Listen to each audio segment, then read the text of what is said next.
Doo-doo-dee. It's Nandi! Hello friends. The newest patch has brought along Uthar as a legendary character for the Leagues of Votann. If you've seen my character showcase for him, you know that I'm not super excited about the character, but perhaps there is more to come from the faction that heightens his appeal. Still, legendary release events are fun content in their own right, so today I'll talk you through my thoughts and recommendations for Uthar's LRE. As always, a massive thank you to my Patreons and YouTube members for their support. Uthar unlocks via legendary release event on March 8th. The requirements have been out for a while, but I'll pull those into the summary infographic for your perusal. On this slide, you'll see a summary of the tracks, restrictions, and enemies. As far as difficulty goes, although I don't see a huge amount of track overlap, the restrictions themselves don't seem too prohibitive. I've highlighted the ones that I think might be a bit more challenging. We'll go over the enemies first. For the alpha track, you will face off against the Necrons and you cannot use Xenos. The main problem to point out here is the maximum 2 hits track. The Necron fights can be difficult for characters with few hits due to how the Scarab swarms work in LRE. For some reason, the code has historically been such that the Scarabs immediately duplicate on spawn, so if you don't have enough hits, those units can easily overwhelm you. For the beta track, we fight against the Admech and they get a few Black Templar allies. I've been through all of the stages and there are no Pyreblaster units or aggressors, which does make things marginally easier for you. The main thing to point out is that the Tech Priest Engine Seers have the Machine Vengeance trait. That means if you don't kill them before too many stacks build up, the enemy NPCs can theoretically get a big damage boost. For Gamma, we fight against the Death Guard, and I think it's the first time we see Nurglings as an enemy in LRE. I think this will be the hardest track for this LRE for a few reasons. The Poxwalkers are already pretty strong and hard hitting, and the replication mechanic means that non-mechanical summons are far less useful than usual. On top of that, the Nurglings turn off your character's healing for 1 round through their Mischief Maker's passive ability. This can be a huge pain for this game mode where you're trying to sustain your way through several waves. Much like I did for my Trajan and Farsight videos, I'm going to walk you through my decision making about who I think should be a good build for this event. I'll talk you through my recommendations using visual aids as I always find that useful for my own learning. The first thing I'm going to show you is the infographic created by Terminus. His icon's here down in the bottom left of the screen. Terminus belongs to the Bloody Rose cluster and in my humble opinion makes the best infographics in Tacticus by a country mile. I'll use his recommendations initially and tell you if I agree or disagree with them before coming up with my own list. So we'll start with Alpha. The first thing that he's talking about here is resilient, melee, and maximum 2 hits. Although that combines 3 tracks and gets you 210 points, I'm actually not a huge fan of these 4 characters. I think if you had them built to a really high level, they might help you clear some early stages, but the lack of healers on this team means that I don't think they're going to push particularly deep. For resilient and melee, I like this team a lot actually. Maldus, Rotbone, Carrion are probably best in slot for this team. I think other options that I like are Corrodius for the summons, although perhaps they're not as good against Necrons with their mechanical nature. Asoth is really good, and I really like the additional armor that helps you tank the waves in this wave-based mode. And Dreer, I think, again, another solid addition with some regeneration inbuilt that helps him stay alive, again, an all-star in Horde mode. So yeah, I agree, I think I would probably combine this track for Alpha, and I will take a note of that just now.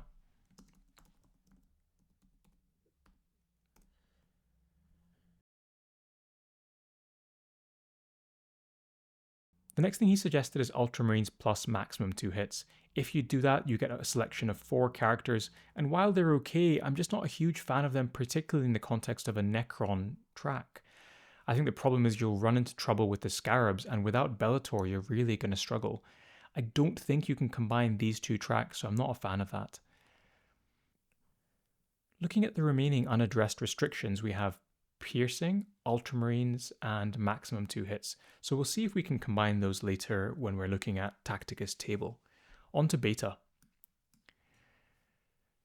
Now the first thing that he's recommended here is Psychic and Ranged. I think that's fine. I think these guys are a pretty good combination. The Psychic track generally is carried by the Summoners along with Ahriman, who has a reusable active.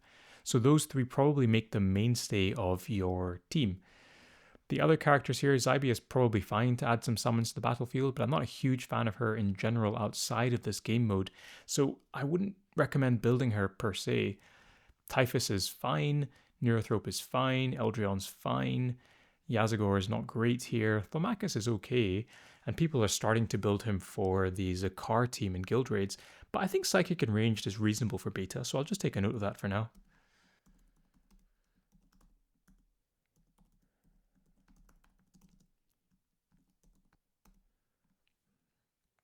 The next thing that he's talking about here is Terminator and no Psychic, and I think that's an obvious trait pairing to combine because the only Terminator that has Psychic damage is Typhus, and he's not particularly great in Legendary Release events anyway. We can have a look at the other Terminator options when we switch to Tacticus Table later, but just on quick eyeball, I think these are probably the best 5 characters for this trait, and again, I'll just note them down on my little sticky note.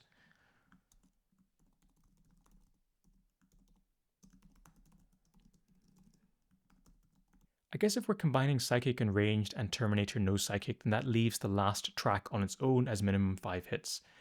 So let's just take a look at that on its own. And again, I'll refer to Tacticus Table later just to give me a visual cue for all of the available options and pick the best 5.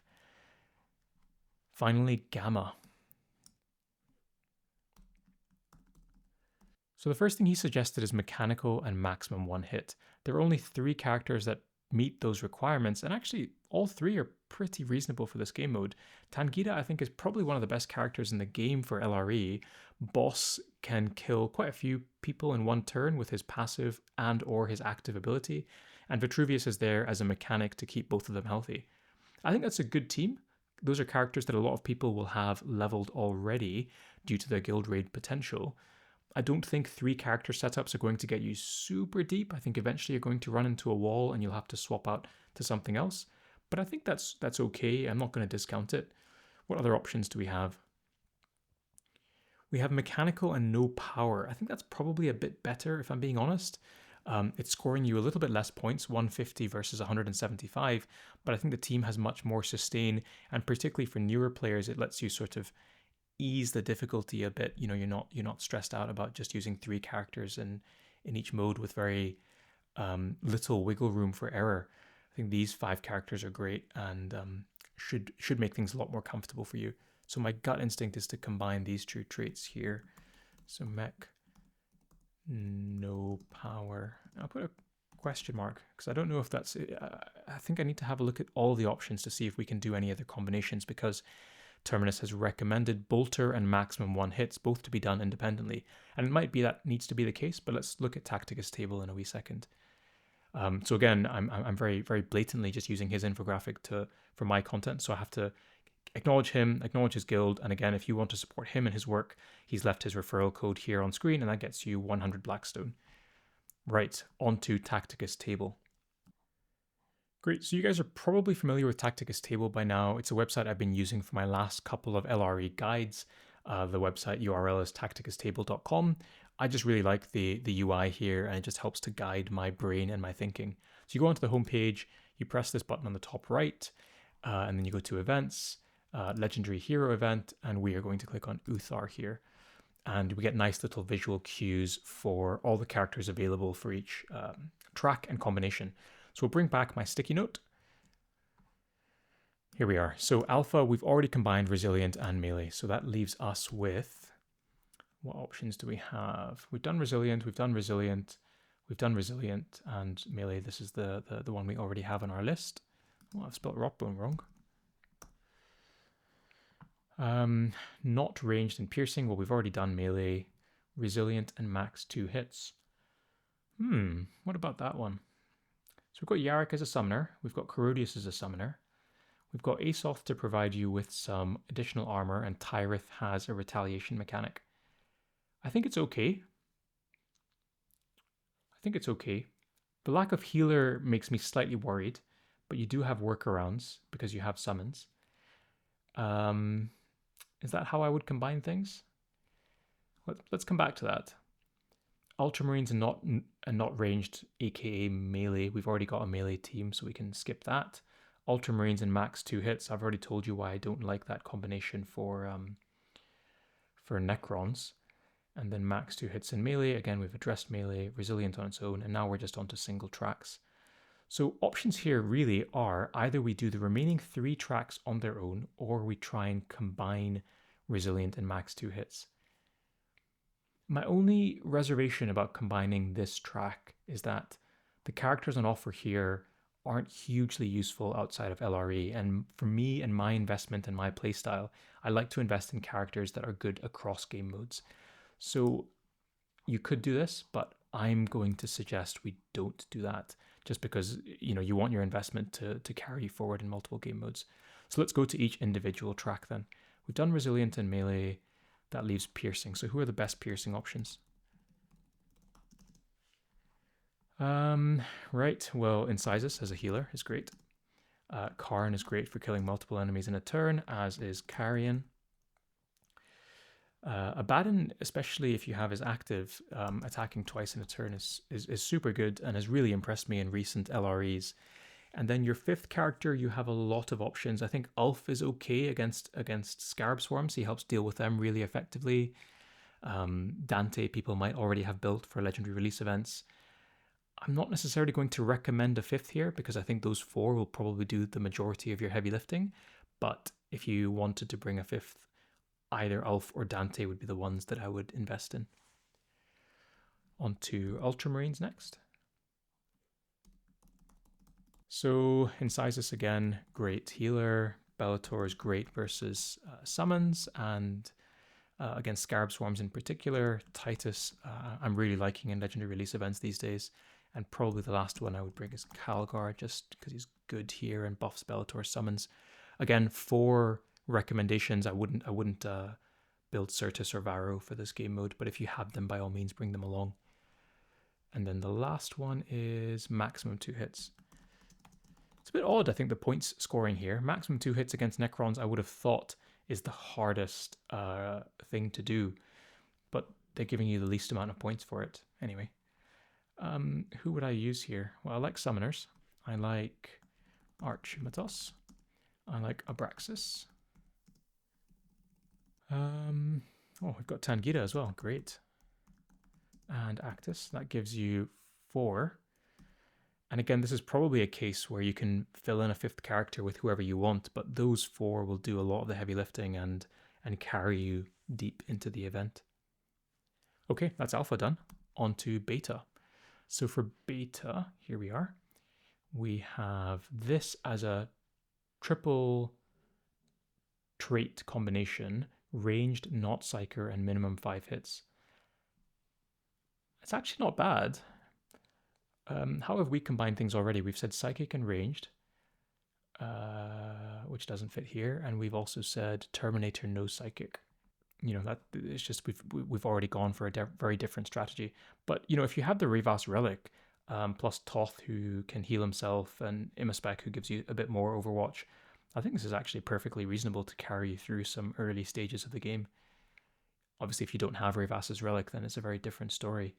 But I'm not going to recommend it just because I think I'm trying to keep content as widely accessible, rather. And I know I fail at that quite often, but I don't want to recommend a team that requires a mythic relic. So ranged and psychic, we've already talked about that. We have said Abraxas, Ahriman, and Archie are our mainstays. Yeah, and I think that's fair. I probably wouldn't recommend building any of the other characters here specifically for this game mode. Although if you have Thaumachus and you're using him as part of the new Zakar team, then he's going to be good here as well with his shield to keep your guys alive. Ranged Terminator armor. Well, we've already dealt with ranged. Not Psyker Terminator armor yet. So this was the track we looked at earlier. These were the 5 options that Terminus had recommended, and actually it turns out they're the only 5 options on the table. So there you go. Pretty obvious characters to pick here. And then that leaves minimum 5 hits as a solo track. So let's look at that.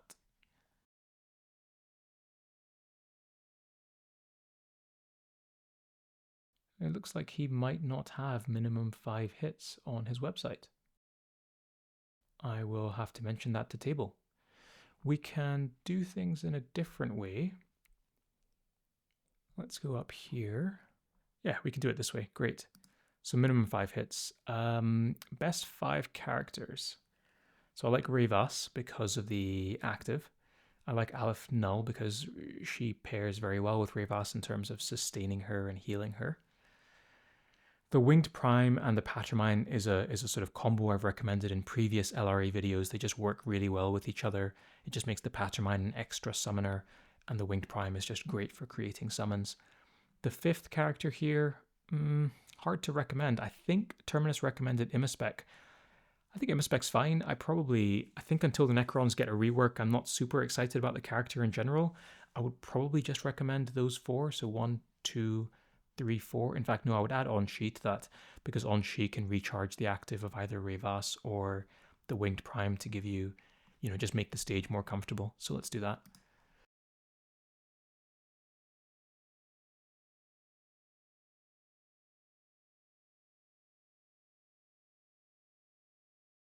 Cool, that's beta done.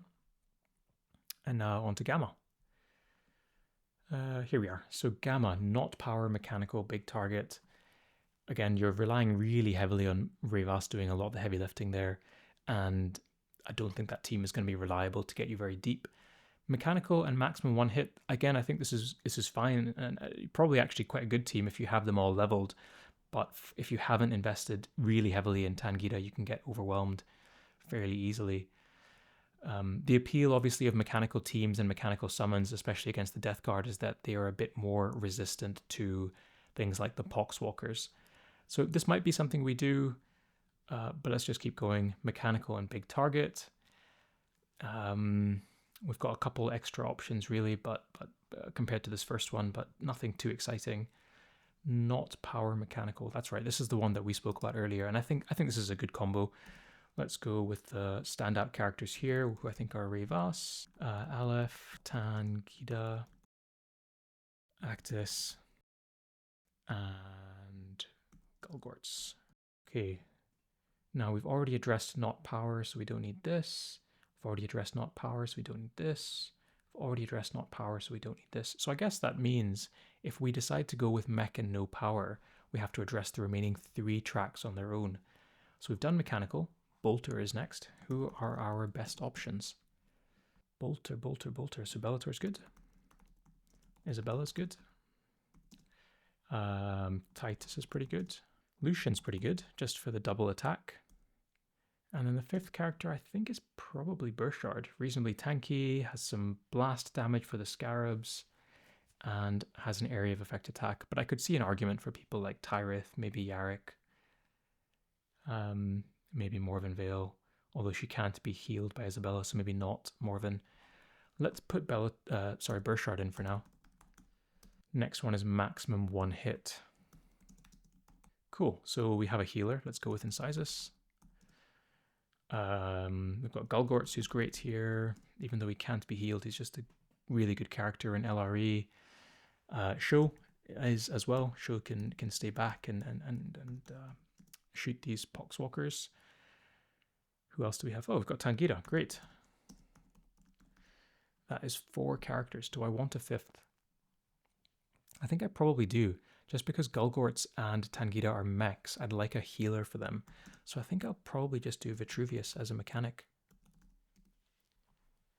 And then the last thing we haven't addressed is big target. So let's look at that. Yeah, again here, the points scoring surprises me. We've got 3, 6, 8 characters on offer for big target, but we get 10 less points than maximum one hit and 20 less points than Bolter. But I'm sure they've done sort of math and reasoning behind it. Anyway, big target. Gulgorts is great. Revas is great. Asoth gives you some extra armor, which I think will help. And Tyrant Guard's pretty tanky and helps keep your guys alive. I think that's probably all I would build. As much as I love Commander Farsight, I don't think he's great in LRE, at least not until he has the Dawnblade, which nobody in the game will have at the moment, at least able to equip, because nobody will have him at Mythic yet. So I think that's probably actually the hardest track for Gamma. And you've only really got 4 good options, I think. That's fine. Okay, so that's my recommendations. Okay, so that was quite a long ramble. Hopefully Mrs. Nandi has edited that together in a coherent fashion. I've taken all of those ramblings and tied them together into a summary infographic here for your perusal. I'll maybe sign off there. I hope that was useful and you enjoy playing with Uthar, or at least enjoy his LRE. I've included a second infographic here, just as an alternative strategy that you can use if you are a more advanced player. It reassesses alpha, and actually if you have big ultramarines, then the aforementioned group also satisfies the melee hits track. You then juggle your restrictions around, and you can use Abaddon, Carrion, and Trajan to deal with the resilient and piercing tracks. Then all you have left is to do max 2 hits as a solo track. It does require some pretty big characters, but it's probably a cleaner way of dealing with alpha. Thanks as always to my Patreons and YouTube members for their support, and bye for now.